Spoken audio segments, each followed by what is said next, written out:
लेकिन हम लोग करने जा रहे हैं कॉम्प्लेक्स नंबर करने जा रहे हैं। कॉम्प्लेक्स नंबर का आर्गेंट प्लेन। बाकी ये एक्सरसाइज 5.1 पूरी हो गई थी ना। एक एक सवाल। ठीक, आर्गेंट प्लेन। आर्गेंट प्लेन किसको बोलते हैं? सबसे पहली चीज,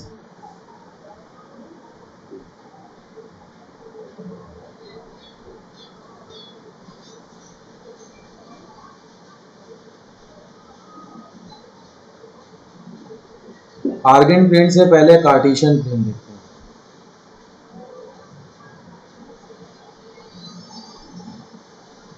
कार्टेशियन प्लेन। कार्टेशियन प्लेन क्या था? कार्टेशियन प्लेन था ये एक्स एक्सिस, वाई एक्सिस, ये एक्स का पॉजिटिव और ये एक्स का नेगेटिव, ये वाई का पॉजिटिव और ये वाई का नेगेटिव, और ये बीच में क्या था? ये ओरिजिन था, और ओरिजिन का कोऑर्डिनेट क्या है? 0,0। ओरिजिन को डिनोट करते हैं 0 से। कार्टेशियन प्लेन पे किसी भी पॉइंट को मार्क करते हैं, ठीक है? किसकी मदद से मार्क करते हैं? एब्सिसा और ऑर्डिनेट की मदद से मार्क करते हैं। एब्सिसा बोले तो एक्स कोऑर्डिनेट,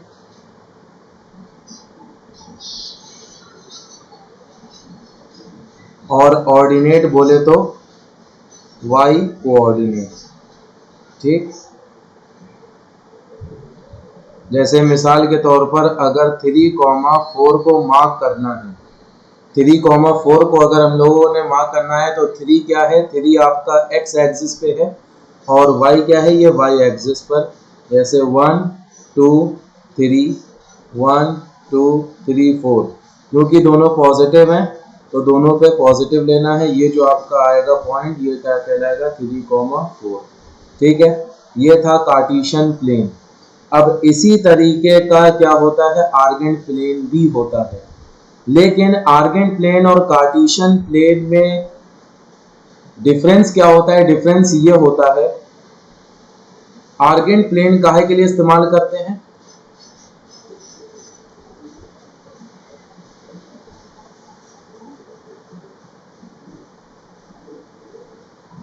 आर्गेंट प्लेन हम लोग इस्तेमाल करते हैं कॉम्प्लेक्स नंबर को प्लॉट करने के लिए।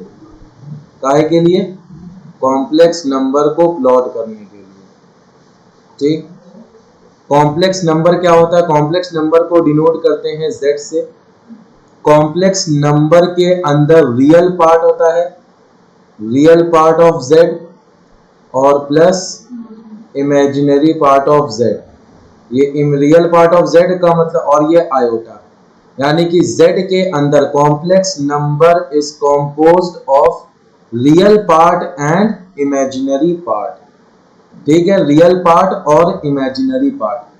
किसी भी कॉम्प्लेक्स नंबर को जब प्लॉट करना होता है तो जिस प्लेन पे प्लॉट करते हैं उस प्लेन को क्या बोलते हैं? आर्गेंट प्लेन बोलते हैं। जैसे आपका कार्टेशियन प्लेन था, एक्स एक्सिस और वाई एक्सिस।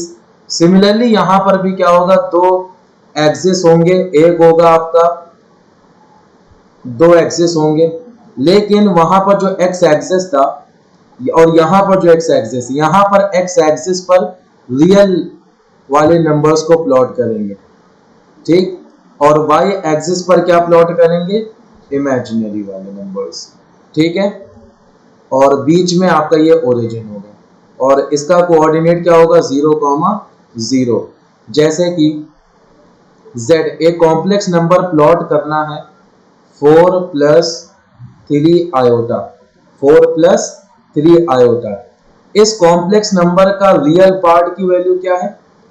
रियल पार्ट की वैल्यू है 4 और इमेजिनरी पार्ट की वैल्यू क्या है? 3 है। यानी कि हम लोगों को एक पॉइंट प्लॉट करना है जिसका कोऑर्डिनेट 4,3 है। जैसे हम लोगों ने 3,4 प्लॉट करा था, इसी तरीके से 4,3 भी प्लॉट करेंगे। वो कैसे प्लॉट करेंगे? बैटरी दे, ठीक, कैसे प्लॉट करेंगे? क्या प्लॉट करना है, 4,3 प्लॉट करना है। यानी कि 4 जो लेना है वो रियल वाली लाइन पर लेना है, यानी कि एक्स एक्सिस पर लेना है, और जो 3 लेना है वो इमेजिनरी लाइन पे लेना है, यानी कि वाई एक्सिस पर लेना है। 1 2 3 4, ये 4 हो गया, 1 2 3 ये आपका 3 हो गया। तो 4,3 कहीं पर यहाँ पर लाई करेगा। इसको इस तरीके से भी लिख सकते हैं, या फिर इसको लिख सकते हैं z is equals to 4 plus 3 iota भी लिख सकते हैं। ठीक है, समझ गए। तो कार्टेशियन प्लेन पे और हम लोग क्या करते थे, कार्टेशियन प्लेन पे अगर एक पॉइंट दिया होता था और दूसरा पॉइंट दिया होता था तो दोनों के बीच का डिस्टेंस निकालते थे।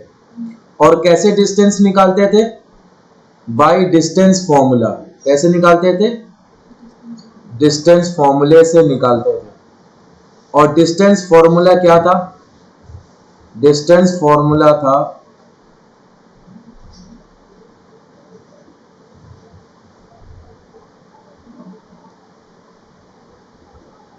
डिस्टेंस फॉर्मूला क्या था, अगर ए कोई भी पॉइंट ए है जिसका कोऑर्डिनेट x1, y1 है, और दूसरा पॉइंट है बी जिसका कोऑर्डिनेट है x2, y2, तो अकॉर्डिंग टू डिस्टेंस फॉर्मूला, तो डिस्टेंस फॉर्मूला क्या होता, distance formula is equals to under root y2 minus y1 upon का whole square plus x2 minus x1 का होल स्क्वायर।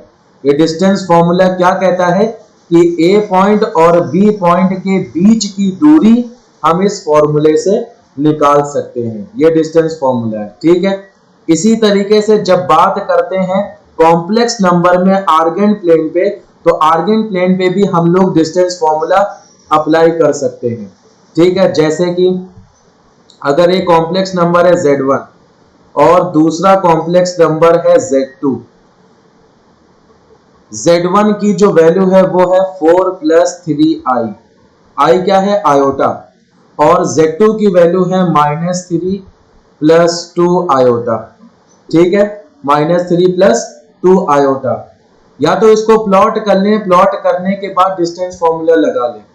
सिंपली क्या है, यहां पर x1 क्या है, x1 है आपका 4, और y1 क्या है, y1 है आपका +3, और यहां पर x2 क्या है, -3, और ये क्या है, y2 क्या हो गया, +2 हो गया। ठीक है, सिंपली डिस्टेंस फॉर्मूला का हम लोग लगाएंगे, डिस्टेंस फॉर्मूला को लगाएंगे और इसकी वैल्यू निकाल लेंगे। डिस्टेंस फॉर्मूला क्या है, y2 माइनस y1 का whole square plus x2 minus x1 का होल स्क्वायर।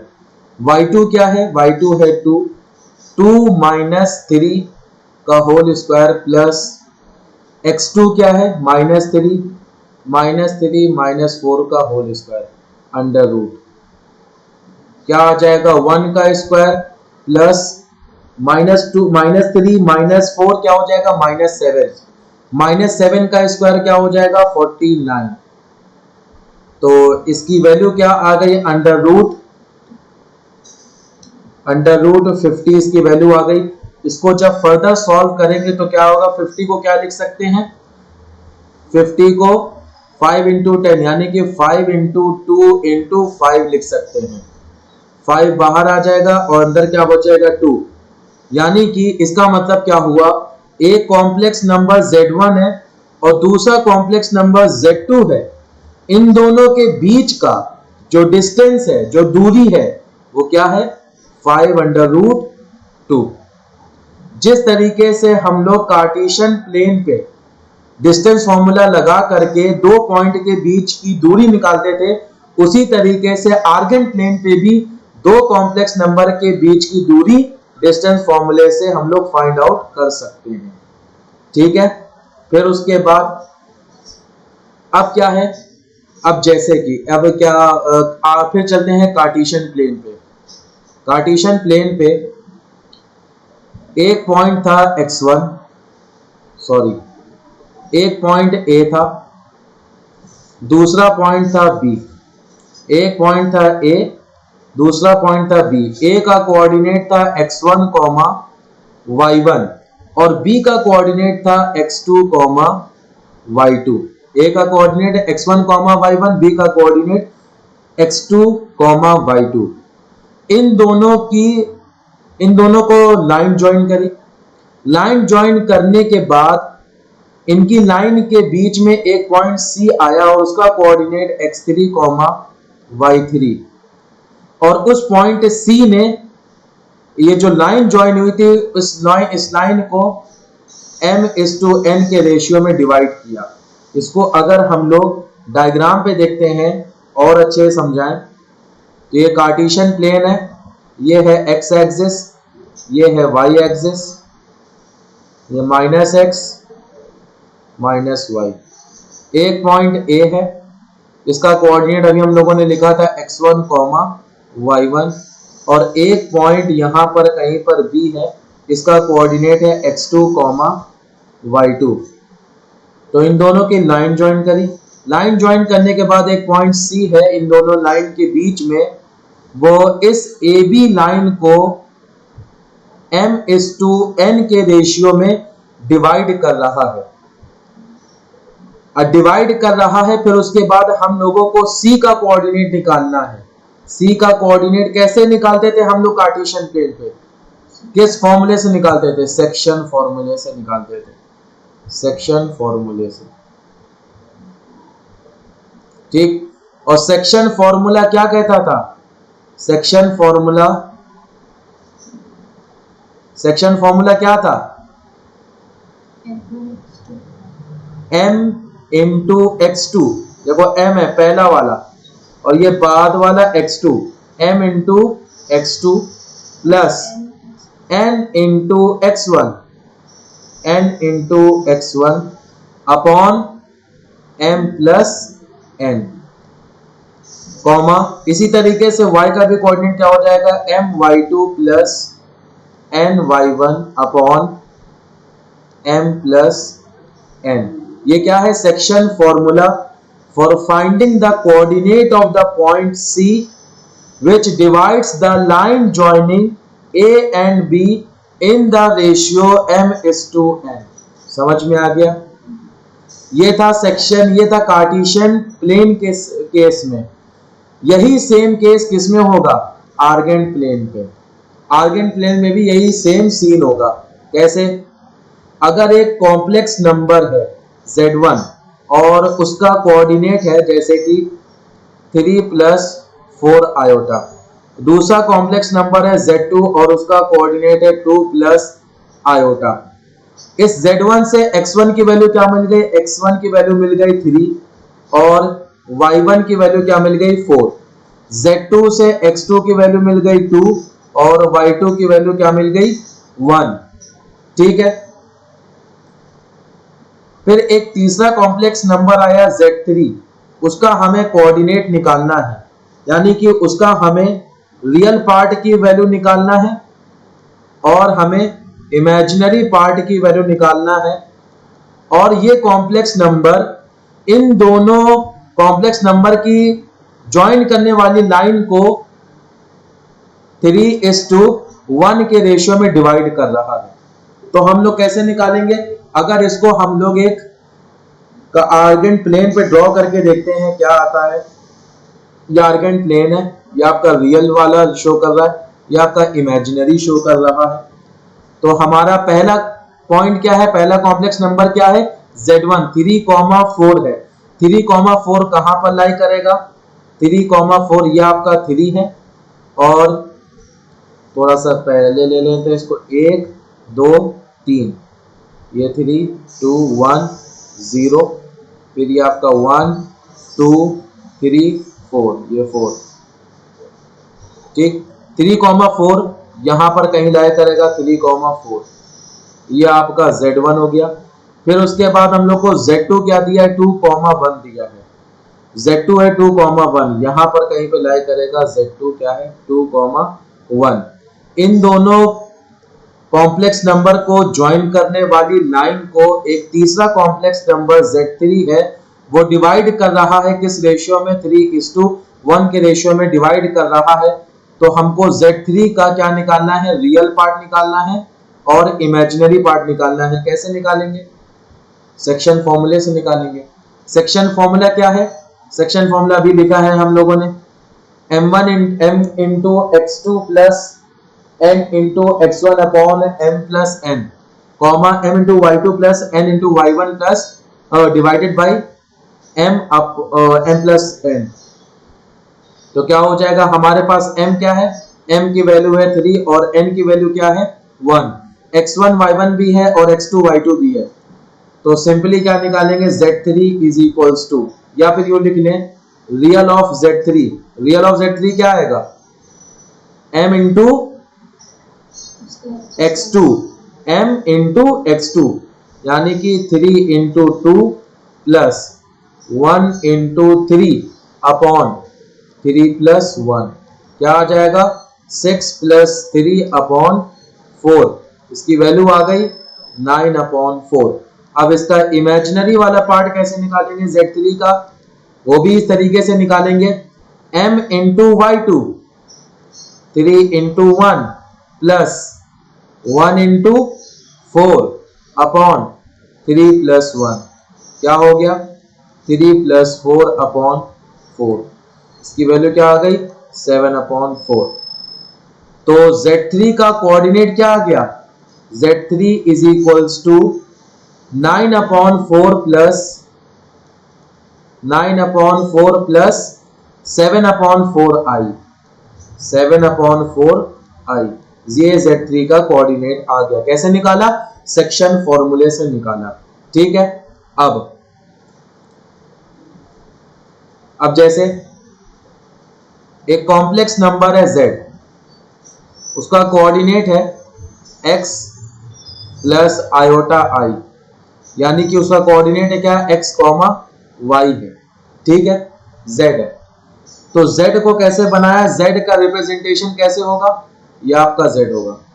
ठीक है, ये z है, क्या है x comma y। Minus z का रिप्रेजेंटेशन कैसे करेंगे, माइनस z का मतलब क्या हो जाएगा, यानी कि माइनस को इसके अंदर मल्टीप्लाई कर देना। जब माइनस को अंदर मल्टीप्लाई करेंगे, माइनस z का मतलब क्या होगा, minus x minus iota y होगा, यानी कि इसका कोऑर्डिनेट क्या हो गया, minus x comma minus y। तो माइनस z का रिप्रेजेंटेशन x कॉमा y यहां पे है, इसका जस्ट ऑपोजिट होगा। जब हम लोग रिफ्लेक्शन में पढ़ा था, जब रिफ्लेक्शन जब हम लोग ओरिजिन से करते थे, जब हम लोग रिफ्लेक्शन ओरिजिन से करते थे, तो दोनों के कोऑर्डिनेट के साइन क्या होते थे, चेंज हो जाते थे। एक्स एक्सिस वाला कोऑर्डिनेट क्या हो जाएगा, माइनस में, अगर प्लस में है तो माइनस में हो जाएगा, वाई अगर प्लस में है तो माइनस में हो जाएगा। तो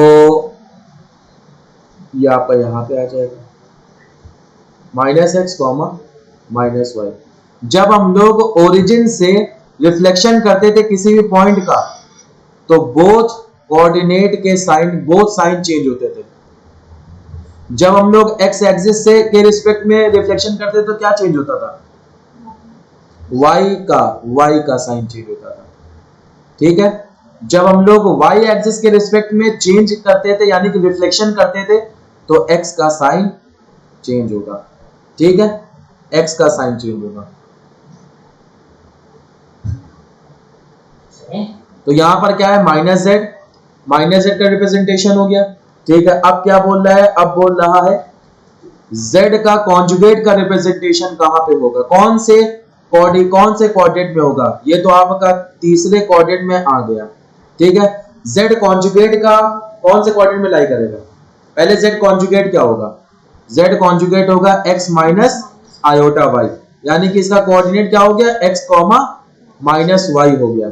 ठीक है, तो x कॉमा माइनस y, यानी कि x y है, x का कोऑर्डिनेट, x का साइन बिल्कुल सेम है, इन दोनों के x का साइन सेम है, सिर्फ किसका साइन चेंज हो रहा है, y का साइन चेंज हो रहा है। यानी कि रिफ्लेक्शन कौन से एक्सिस से हो रहा है, x एक्सिस से, यानी कि इस एक्सिस से, ये आपकी x एक्सिस से चेंज हो रहा है। तो कहां पर लाई करेगा, फोर्थ कोऑर्डिनेट में, ये आपका लाई करेगा z वाला। ठीक है, इसको यूं हम रिप्रेजेंट कर दें। ठीक है, अब आता है माइनस z का कॉन्जुगेट कहां पे लाई करेगा, माइनस जेड का कॉन्जुगेट का पहले कोऑर्डिनेट निकालेंगे। माइनस जेड का कॉन्जुगेट क्या हो जाएगा, minus x plus iota y, यानी कि माइनस एक्स कॉमा वाई। देखो यहां पर एक्स एक्सिस यानी कि एब्सिसा का साइन चेंज हो रहा है और ऑर्डिनेट का साइन बिल्कुल सेम है। एब्सिसा का साइन कब चेंज होता है, जब हम लोग रिफ्लेक्शन कराते हैं वाई एक्सिस से। तो यानी कि ये लाई करेगा, यहां पर लाई करेगा, तो ये पॉइंट क्या हो जाएगा, माइनस जेड कॉन्जुगेट, यानी कि इसका कोऑर्डिनेट क्या हो जाएगा, इसका कोऑर्डिनेट हम लिखना चाहे तो इसका कोऑर्डिनेट होगा माइनस एक्स कॉमा वाई। ठीक है, अच्छा आगे क्या है,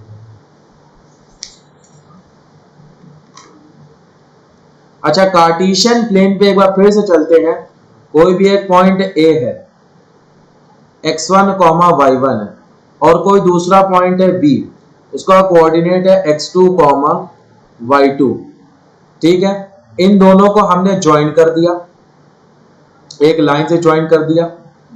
इसके मिडिल पॉइंट का कोऑर्डिनेट क्या होगा, सपोज दैट इसका मिडिल पॉइंट है सी, उसका कोऑर्डिनेट कैसे निकालेंगे, कौन से फॉर्मूले से निकालेंगे, मिड पॉइंट फॉर्मूले से निकालेंगे।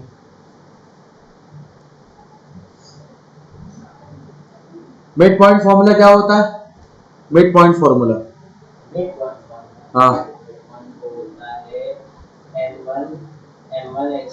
बैठे रहो,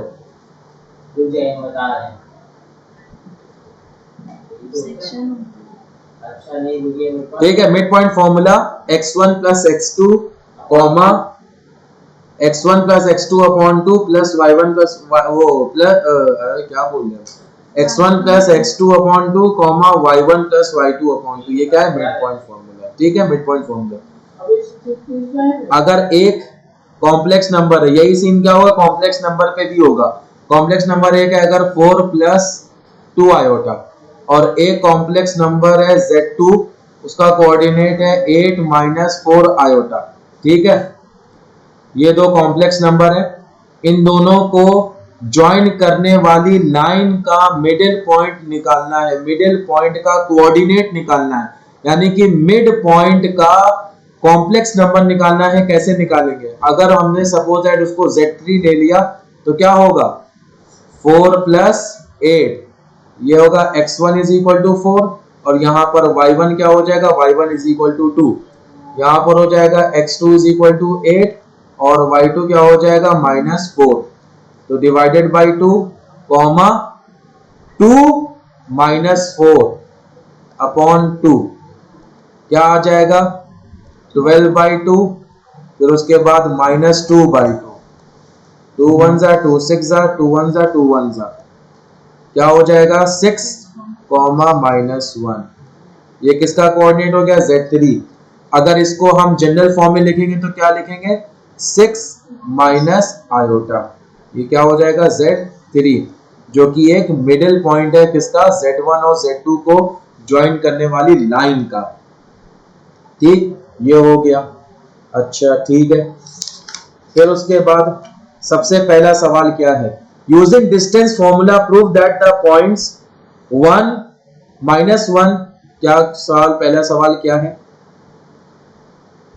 एक पॉइंट है 1, दूसरा पॉइंट है -1 प्लस √3 आयोटा डिवाइडेड बाई 2, और तीसरा पॉइंट है -1 माइनस √3 आयोटा डिवाइडेड बाई 2। ये क्या कर रहा है, ये फॉर्म कर रहा है equilateral triangle in the complex plane. ये हमको प्रूव करना है, हमको क्या प्रूव करना है कि ये पॉइंट, ये पहला पॉइंट, ये दूसरा पॉइंट और ये तीसरा पॉइंट, ये एक इक्विलेटरल ट्रायंगल के वर्टेक्स है, ये प्रूव करना है। इक्विलेटरल ट्रायंगल क्या होता है, जिसके तीनों साइड क्या हो, सेम हो, प्लस और क्या होता है, उसके सारे एंगल या एक एंगल, सारे एंगल क्या हो, 60 डिग्री हो। ठीक, तो क्या अप्रोच होगी, डिस्टेंस फॉर्मूला को इस्तेमाल करना, यहां पर साफ साफ बोल दिया गया है आपको, डिस्टेंस फॉर्मूला को ही इस्तेमाल करना है। कैसे करेंगे, भैया देखो, इसको हम पहला पॉइंट ले लेंगे, इसको हमने ए मान लिया, इसको हमने बी मान लिया, इसको हमने सी मान लिया। ये पॉइंट ए हो गया, ये पॉइंट बी हो गया, ये पॉइंट सी हो गया। पहले हम लोग ए बी निकालेंगे, फिर उसके बाद हम लोग बी सी निकालेंगे, फिर उसके बाद हम लोग सी ए निकालेंगे। ए बी कैसे निकालेंगे, बी सी कैसे निकालेंगे, सी ए कैसे निकालेंगे? भैया डिस्टेंस फॉर्मूले से निकालेंगे, डिस्टेंस फॉर्मूले से निकालेंगे। ठीक है, और डिस्टेंस फॉर्मूला क्या होता है? अभी हमने बताया है डिस्टेंस फॉर्मूला। कहां पर गया डिस्टेंस फॉर्मूला? ये y2 माइनस y1 का square plus x2 minus x1 का स्क्वायर का होल स्क्वायर। जब ये सारी चीजें निकाल लेंगे, अगर अगर बोलो भैया, if AB is equals to BC is equal to CA, अगर ऐसा आता है तो A, B and C are the vertices of equilateral triangle। समझ में आ गया पहला सवाल? दूसरा सवाल क्या कहता है? Question number 2, using distance formula और अदरवाइज, यानी कि आप डिस्टेंस फॉर्मूला भी इस्तेमाल कर सकते हो या नहीं भी इस्तेमाल कर सकते हो, आपके ऊपर डिपेंड है। प्रूव दैट द पॉइंट्स, पहला पॉइंट क्या है? पहला पॉइंट को हमने ए मान लिया है।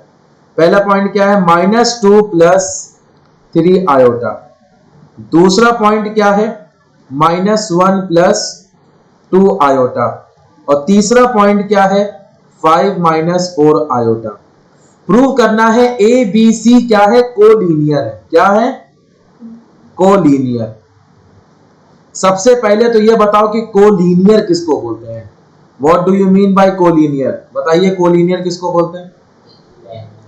तीनों पॉइंट एक ही लाइन पर लाई करें, तीनों पॉइंट एक स्ट्रेट लाइन पे लाई करें। हम लोगों को ये प्रूव करना है। हम लोग को ये प्रूव करना है कि ए यहां पे हो, बी यहां पे हो या सी यहां पे हो, या प्रूव करना है बी यहां पे हो, ए यहां पे हो या सी यहां पे हो, या फिर प्रूव करना है इसके अदरवाइज। ये प्रूव करना है। कुल मिलाकर प्रूव क्या करना है कि एक स्ट्रेट लाइन पर ये तीनों पॉइंट लाई करना है।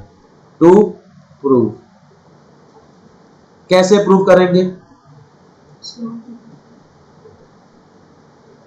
हाँ, स्लोप निकालेंगे। पहला क्या अप्रोच है? स्लोप निकालेंगे। ठीक है। अच्छा, स्लोप निकालने का क्या तरीका है? हाँ ठीक है, जैसे हम लोगों ने कार्टेशियन प्लेन पे अगर एक पॉइंट ए है, उसका कोऑर्डिनेट है x1, y1 है, और दूसरा पॉइंट है b, उसका कोऑर्डिनेट है x2, y2, तो जो आपका स्लोप होगा, slope of AB, slope of AB क्या होगा? y2 minus y1 upon x2 minus x1। ये तो एक, ये स्लोप निकालने हैं। ये इसको कौन सा तरीका बोलते हैं? Slope from 2 points. ठीक है, क्या बोलते हैं? Slope from 2 points. तो अच्छा, 2 पॉइंट फॉर्म, बिल्कुल सही। अब स्लोप निकालने का एक और तरीका हमने बताया था, वो क्या है? स्लोप निकालने का स्लोप कैसे निकालते थे? tan theta. शाबाश, ये बता रही है 1 पॉइंट tan थीटा। भैया थीटा क्या होता है? देखे कौन, किसको याद है? Angle of inclination. ठीक है, एंगल ऑफ इंक्लाइनेशन को क्या बोलते हैं? थीटा। अच्छा, ये थीटा होता क्या है? एंगल ऑफ इंक्लिनेशन कहां से लेते हैं? जैसे पॉजिटिव। कौन सी पॉजिटिव?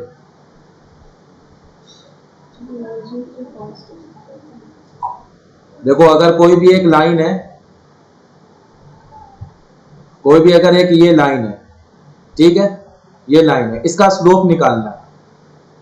या तो हमको एक ये पॉइंट मालूम हो, एक ये पॉइंट मालूम हो, यानी कि ऐसे दो पॉइंट मालूम हो जिनसे ये लाइन पास हो, तो हम लोग क्या लगा सकते हैं? ये 2 पॉइंट फॉर्म लगा सकते हैं स्लोप निकालने का।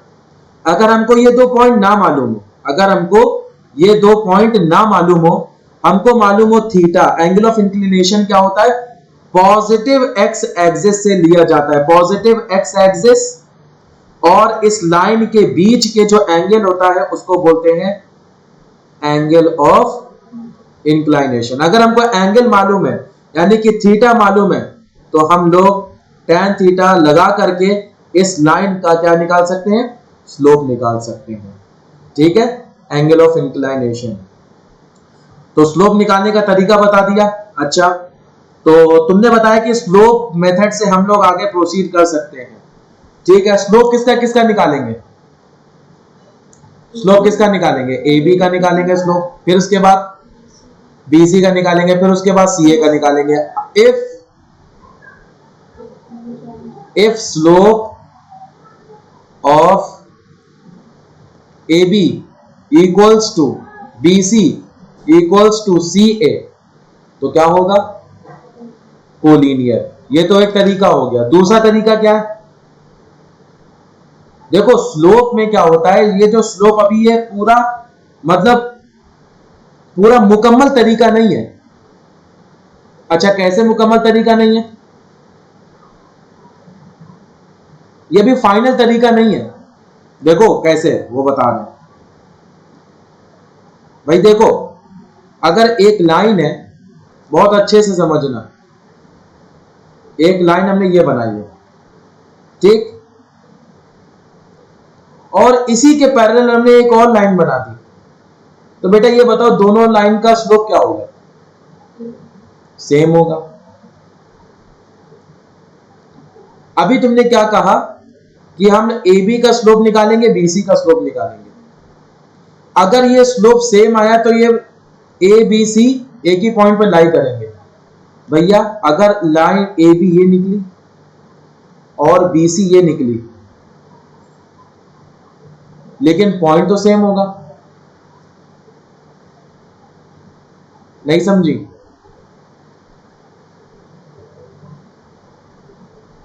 यही मुकम्मल तरीका, क्लियर हो गया। स्लोप का भी मुकम्मल तरीका है। तुम मेरी बात नहीं समझ पाए, बता रहे सर। आप ये कह रहे हैं कि अगर दो लाइन पैरेलल हो तो, एक मिनट, हम ये कह रहे हैं कि ये जो स्लोप का तरीका है, ठीक है, ये स्लोप का तरीका हमने बोला था पहले कि मुकम्मल नहीं है, लेकिन जब हमने ये दो लाइन बनाई है ए बी और बी सी, तो मेरे दिमाग में ये बात आई कि ये मुकम्मल तरीका नहीं है। फिर जब हमने लाइन बनाई तो ये हमें लगा कि मुकम्मल है।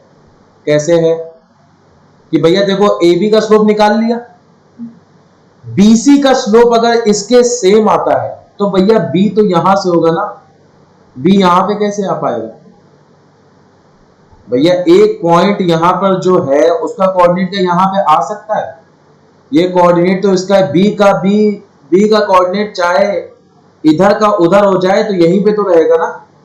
अगर बी का कोऑर्डिनेट यहां पर सपोज दैट क्या है, -2 -3 -2 आए, -3 -2 आए, तो क्या ये -2 -3 यहां पे आ सकता है?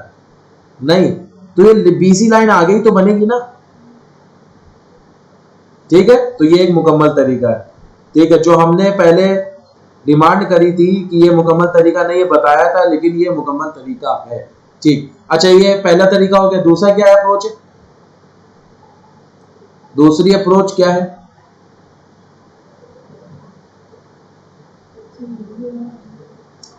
डिस्टेंस फॉर्मूले से भी है।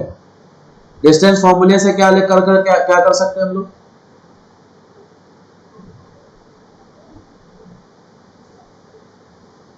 देखो भैया, डिस्टेंस का मतलब क्या होता है? एक होता है डिस्टेंस और एक होता है डिस्प्लेसमेंट। पढ़ा था? डिस्टेंस क्या होता है, डिस्प्लेसमेंट क्या होता है? डिस्टेंस होता है जो हम लोग, डिस्टेंस यानी कि देखो अगर एक पॉइंट यहां पे है, यूं चले, फिर यूं चले, यूं आए और वापस से यहां पे आ गए, डिस्टेंस क्या होगा? डिस्टेंस इस पूरे ओरिजिनल पाथ की लेंथ को क्या बोलते हैं? डिस्टेंस। डिस्प्लेसमेंट क्या होगा?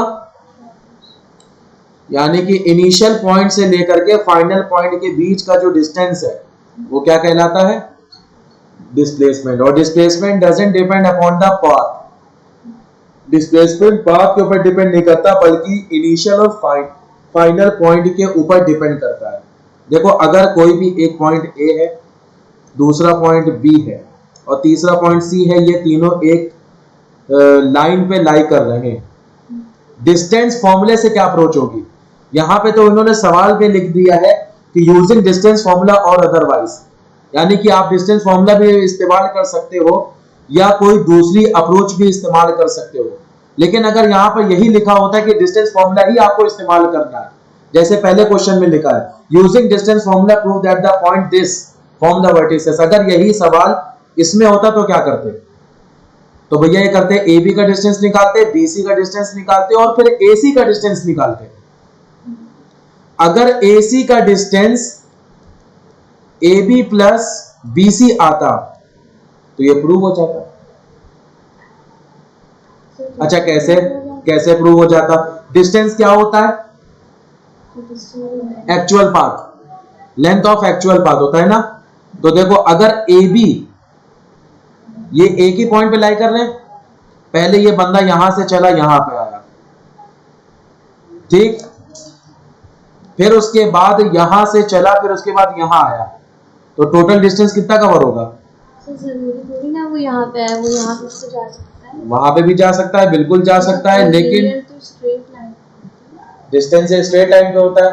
अच्छा जब बेटा यहां पे पहुंच गया, यहां पे सी आ गया, तो A B plus B C is not equal to A C होगा तब, या तब भी ए सी होगा? ये कब एक ही कंडीशन बनेगी ना, A B plus B C is equal to A C, वो कब कंडीशन बनेगी? जब एक सिंगल लाइन पे होगा। अब क्लियर है दिमाग में? तुमने बोला कि भैया ए बी आप जो बता रहे हैं, ये आया ए बी यहां पे आ गया पहले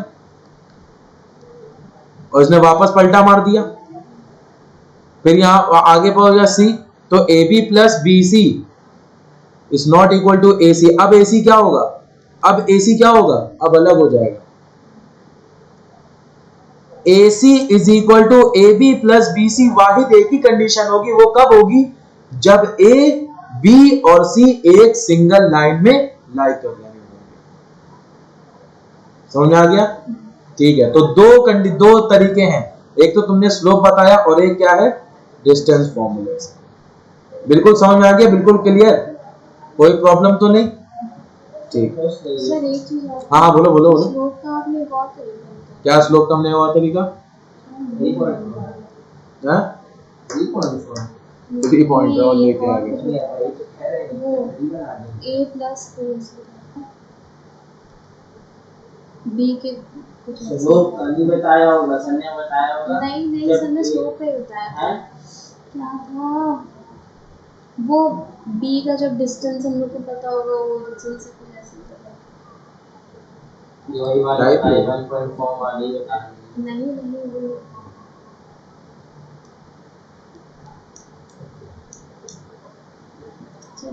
ये वो बताइए इसमें स्लोप की वैल्यू होती है। अच्छा ये तो ये सब क्लियर है ना पूरा टोटल?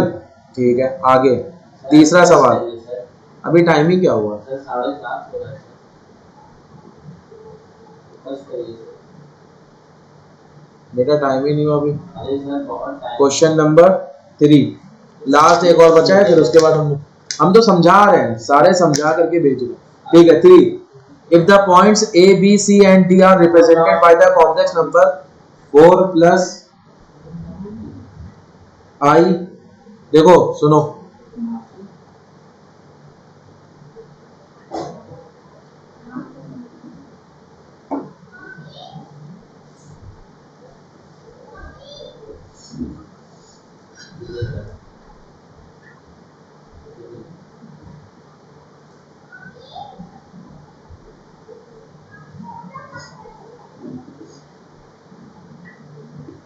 देखो 4 पॉइंट दिए हैं, हम लोग को प्रूव करना है कि ये 4 पॉइंट एक स्क्वायर के वर्टिसेस हैं।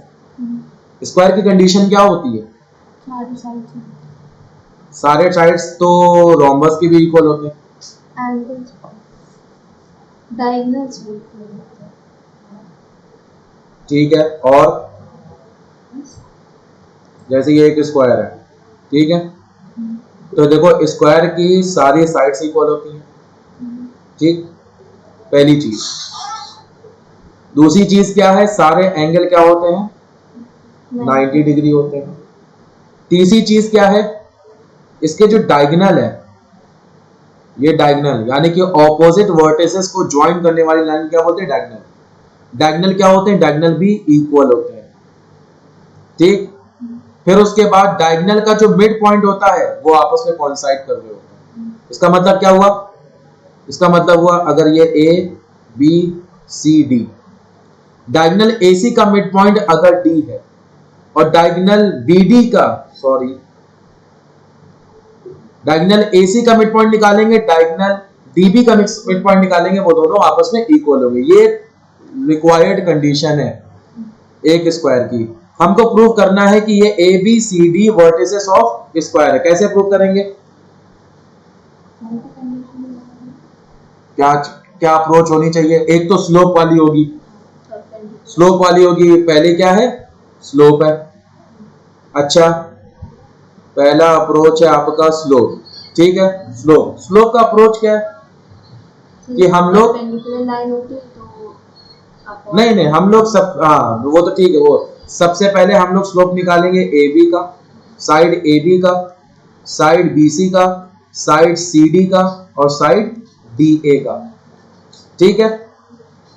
फिर उसके बाद अगर AB और BC के बीच में एंगल अगर 90 डिग्री बनना, यानी कि AB और BC आपस में क्या है, परपेंडिकुलर है, तो इनका स्लोप कैसा होगा,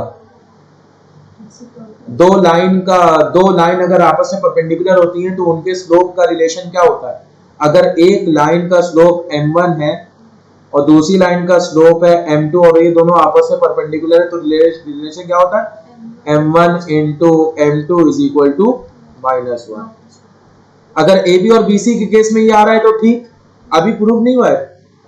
फिर हम लोग निकालेंगे BC और CD के बीच में, अगर BC और CD के बीच में ये आ रहा है ठीक। फिर हम लोग निकालेंगे CD और DA के बीच में, अगर यही कंडीशन आ रही है तो अभी ये प्रूव हुआ है कि ये आपका 90 डिग्री है, यानी कि ये 90 डिग्री है, ठीक है। सारे एंगल क्या है, 90 डिग्री। अभी स्क्वायर प्रूफ नहीं हुआ है, क्यों नहीं स्क्वायर प्रूफ हुआ, ये रेक्टेंगल भी हो सकता है, क्योंकि रेक्टेंगल क्या होता है, रेक्टेंगल के भी चारों एंगल क्या होते हैं, 90 डिग्री होते हैं। अब क्या प्रूव करना है, अब जो मेन कंडीशन है वो ये है कि सारी साइड इक्वल प्रूव करना है। दूसरा कैसे, दूसरा निकालेंगे डिस्टेंस फॉर्मूले से प्रूव करेंगे। तो दोनों अप्रोच लगानी है। अगर खाली डिस्टेंस ही लगा देंगे डिस्टेंस फॉर्मूले से, भैया डिस्टेंस फॉर्मूले से अगर क्या मिलता है, हमें साइड का डिस्टेंस मिलता है, तो भैया रोम्बस की भी तो सारी साइड इक्वल होती है, तो रोम्बस भी हो सकता है। तो अगर हम, तो रिक्वायर्ड कंडीशन और डिजायर्ड कंडीशन क्या है, एक ये स्लोप वाली है और एक डिस्टेंस वाली है। सबका डिस्टेंस निकालेंगे, किसका, AB BC CD और DA का डिस्टेंस निकालेंगे। अगर ये सारे इक्वल आते हैं तो ये क्या हो जाएगा, अब ये प्रूव हुआ है स्क्वायर। अच्छा, जैसे किसी को स्लोप लगाना ही नहीं आता, किसी को स्लोप लगाना ही नहीं आता और परपेंडिकुलर कंडीशन की, मतलब जो परपेंडिकुलर जो कंडीशन होती है वो भूल गए, सिर्फ डिस्टेंस फॉर्मूला याद है, तो क्या करेंगे, तो बताओ क्या करेंगे। जैसे सपोज दैट ये स्क्वायर है, ठीक है, हम लोग को सिर्फ और सिर्फ डिस्टेंस फॉर्मूला याद है, ये A B C और ये D है। हम लोगों ने AB डिस्टेंस निकाल लिया, BC डिस्टेंस निकाल लिया, CD निकाल लिया और AD निकाल लिया। अगर ये चारों इक्वल हो गया तो क्या ये स्क्वायर प्रूव हो गया, नहीं। फिर क्या कंडीशन होनी चाहिए स्क्वायर प्रूव करने की, अब डायगोनल्स निकालेंगे, डायगोनल AC निकालेंगे और डायगोनल BD निकालेंगे। इन दोनों डायगोनल की क्या कंडीशन होनी चाहिए स्क्वायर के लिए, ये दोनों डायगोनल भी इक्वल होने चाहिए, यानी कि diagonal AC should be equal to diagonal BD। तो ये दो कंडीशन है डिस्टेंस फॉर्मूले से, खाली डिस्टेंस फॉर्मूले से ये प्रूव करने का। ठीक है, हाँ देखो यहाँ पे लिखा हुआ यूज, हम लोग तीनों तरीके करेंगे तो कोई भी तो यहाँ पे देखो लिखा हुआ यूज डिस्टेंस फॉर्मूला, यानी कि हम लोगों को जो अभी हम लोगों ने स्लोप वाली अप्रोच बात करी है वो इस्तेमाल नहीं करना है। तो हमें क्या निकालना है, हमें चारों साइड की डिस्टेंस निकालना है प्लस इसके डायगोनल का भी डिस्टेंस निकालना है, तब जाकर के ये स्क्वायर प्रूव होगा। ठीक, फिर उसके बाद क्या है, if Z1, Z2, Z3 and Z4 are complex numbers, show that they are vertices of a parallelogram in the Argand plane if and only if Z1 plus Z3 is equal to Z2 plus Z4। भैया बताओ, Z1, Z2, Z3, Z4, question number 4 है। देखो Z1, Z2, Z3, Z4 ये 4 complex numbers है। ठीक है, क्या है, 4 कॉम्प्लेक्स नंबर है। हमें प्रूव करना है कि ये पैरेललोग्राम फॉर्म कर रहे हैं, यानी कि ये पैरेललोग्राम के वर्टेक्स है। ठीक है, और ये वर्टेक्स तभी होंगे जब इनकी कंडीशन क्या होगी, Z1 plus Z3 is equal to Z2 plus Z4। ठीक है, बताओ कैसे प्रूव करेंगे। सो पहले तो ऑपोजिट साइड पैरेललोग्राम अगर हम बना लेते हैं, ये पैरेललोग्राम हमने बना लिया, ये है Z1, ये है Z2, ये है Z3 और ये है Z4। फिर उसके बाद क्या करेंगे, Z1, Z2 और Z3 और Z4 क्या हुआ,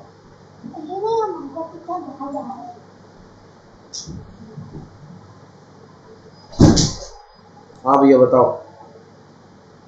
सर ये लास्ट में क्या लिखा है, अरेंज कहाँ पे, ये आगे है आर्गेन डायग्राम है, यानी कि आर्गेन डायग्राम पे ये पैरेललोग्राम के वर्टिसेस फॉर्म कर रहे होंगे और तभी जब Z1 plus Z2 is equal to Z2 plus Z4।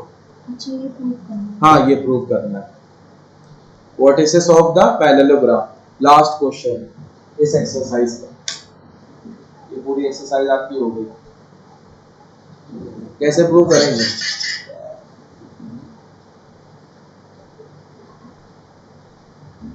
हाँ भैया कैसे प्रूव करेंगे, पहले लेट करने की जरूरत है। चलो पहले हम लोगों ने Z1, अरे Z1 को लेट, ठीक है लेट कर लिया हमने, फिर ऐसे Z2 को तो लेट करना है।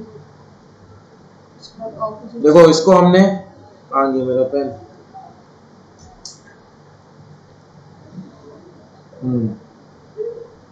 ये हमने ए माना, B C D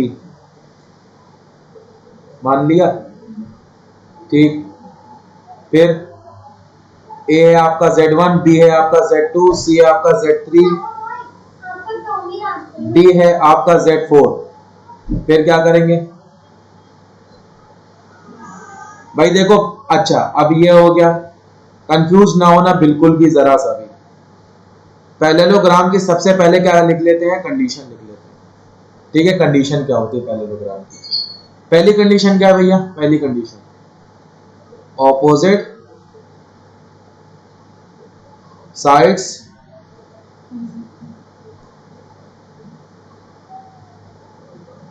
are equal. ठीक, दूसरी कंडीशन क्या है,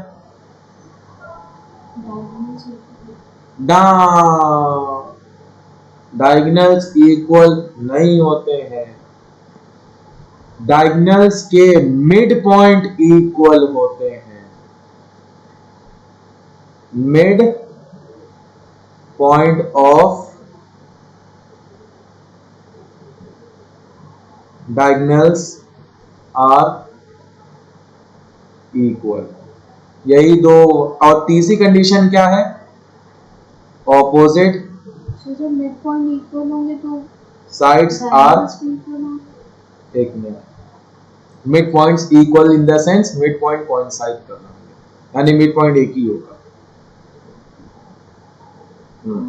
ऑपोजिट साइड आर पैरेलल, हाँ भी तो बता, हाँ हाँ तुमने क्या बोला? सर अगर मिड पॉइंट मतलब इक्वल है तो डायगोनल्स भी इक्वल ही होंगे। नहीं नहीं, देखो बेटा, ये कहाँ पे है, ये डायगोनल देखो, ये पॉइंट कहाँ पे, ये वर्टेक्स यहाँ पे, और ये वर्टेक्स यहाँ पे, ये वर्टेक्स यहाँ पे, ये वर्टेक्स यहाँ पे। अब एक चीज तुम्हें दिखा रहे हैं, अच्छा हाँ समझ आ गया।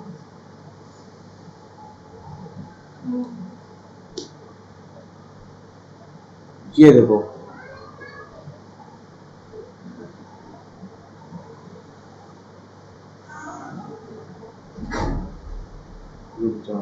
ये नहीं,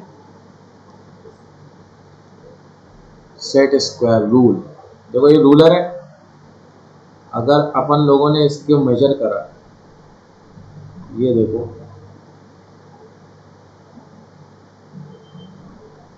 कितना आ रहा है, बोले तो 27 आ रहा है, 27 समथिंग आ रहा है। ठीक, अब हम लोग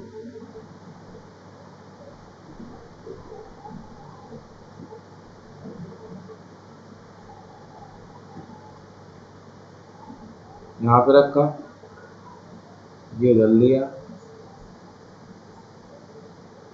क्या आ गया, 20 आ गया। डायगोनल्स इक्वल नहीं होते। ये देखो, हम दिखाना क्या था, मकसद मेरा दिखाने का ये था कि ये बहुत बड़ा है, ये जो पैरेललोग्राम का ये जो ऑपोजिट वर्टेक्स है, इनका डिस्टेंस सबसे बड़ा, इनका डिस्टेंस लीस्ट है। ठीक है, इसका डिस्टेंस क्या है, लीस्ट है। ठीक है, देखो डायगोनल जो होते हैं, ये हमने डायगोनल बना दिया, ये डायगोनल बना दिया। अगर इस पूरे पैरेललोग्राम को हम कार्टेशियन प्लेन पे बनाएंगे, किस पे बनाएंगे, कार्टेशियन प्लेन पे बना दिया। ये एक्स एक्सिस है, ये वाई एक्सिस है, इसका कोई भी कोऑर्डिनेट होगा, इसका कोई भी कोऑर्डिनेट होगा, इसका कोई भी कोऑर्डिनेट होगा, इसका कोई भी कोऑर्डिनेट होगा, इसमें कोई दिक्कत तो नहीं। ये दोनों पॉइंट क्या दो पॉइंट पे मीट करेंगे, भैया ये दो लाइन, ये डायगोनल क्या है, लाइन है। लाइन आपस में एक पॉइंट पे मीट करती है, दो पॉइंट पे, एक पॉइंट पे। अगर हमने एक पॉइंट के यानी कि एक डायगोनल का मिड पॉइंट निकाल लिया, और हाँ इसकी एक कंडीशन ये भी है कि डायगोनल के जो मिड पॉइंट, यही तुमने लिखा है, mid point of diagonals are equal, यानी कि अगर हमने A B C D A C diagonal का अगर हमने मिड पॉइंट निकाल लिया तो वो mid point B D diagonal का भी तो होगा, क्योंकि दो लाइन एक ही पॉइंट पे तो मीट करती हैं, एक ही पॉइंट पे तो इंटरसेक्ट करती हैं, एक ही पॉइंट पे तो काटती हैं एक दूसरे को, या दो पॉइंट पे काटती है। अब समझ में आया? ठीक, तो अब इसको कैसे प्रूव करेंगे, हमें प्रूव करना है z1 plus z3 is equal to z2 plus z4, ये प्रूव करना है। और हम लोग को दिया है कि z1 z2 z3 z4 ये पैरेललोग्राम के वर्टिसेस हैं, और ये तभी वर्टिस होंगे जब ये कंडीशन सेटिस्फाई हो, जब ये कंडीशन होगी। तो कुल मिलाकर हम लोग इसको पैरेललोग्राम माने ले रहे हैं और ये कंडीशन प्रूव करना है। ये अप्रोच है, कैसे कंडीशन प्रूव करेंगे।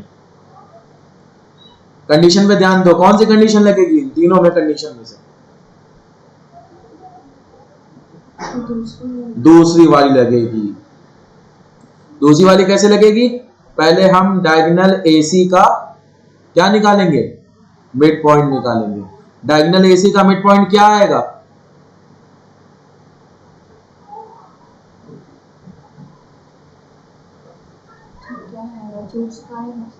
डायगोनल AC का मिड पॉइंट, अभी अपन लोगों ने कॉम्प्लेक्स नंबर के बीच का देखा है मिड पॉइंट कैसे निकालते हैं, देखो दिखा रहे हैं। कोई भी एक कॉम्प्लेक्स नंबर z1 है, उसको A से नोट कर रहे हैं, कोई भी एक कॉम्प्लेक्स नंबर है B, उसको z2 से नोट कर रहे हैं। इन दोनों का मिड पॉइंट क्या होगा, भैया कुछ नहीं होगा, z1 प्लस z2 अपॉन 2 ही तो होगा, कि नहीं होगा, नहीं होगा। ये क्लियर है? ठीक, तो इसी तरीके से यहां पर क्या होगा, AC डायगोनल का मिड पॉइंट क्या होगा, z1 प्लस z3 अपॉन 2। ठीक है, ये किसका होगा? Mid point of AC। अब मिड पॉइंट ऑफ BD क्या होगा? Z2 upon 2। और ये दोनों आपस में क्या होते हैं? इक्वल होते हैं अगर वो पैरेललोग्राम है। यही तो कंडीशन कहता है। तो यानी कि अगर वो पैरेललोग्राम होगा तो Z1 plus Z3 upon 2 will be equal to Z2 plus Z4 upon 2। ये कैंसिल हो गया, ये तो कंडीशन आ गई। प्रूफ ये तो करना था, पूरी एक्सरसाइज हो गई। समझ में आ गया?